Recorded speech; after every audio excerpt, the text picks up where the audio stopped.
दुनिया भर के आम लोगों को भी हैरत में डाल दिया।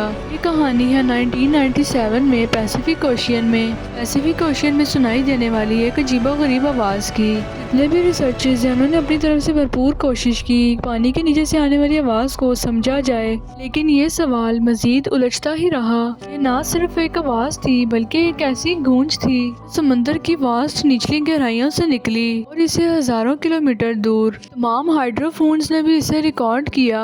ये आवाज़ इतनी अजीबोगरीब थी कि तमाम साइंसदान इसे सुनकर चौंक गए। इसकी शिद्दत और इसकी नोयत ऐसी थी कि साइंसदानों को समझ ही नहीं आ रहा था कि आखिर ये आवाज़ है किस चीज़ की। उनके सामने ये सवाल एक बहुत बड़ा चैलेंज बन के खड़ा था।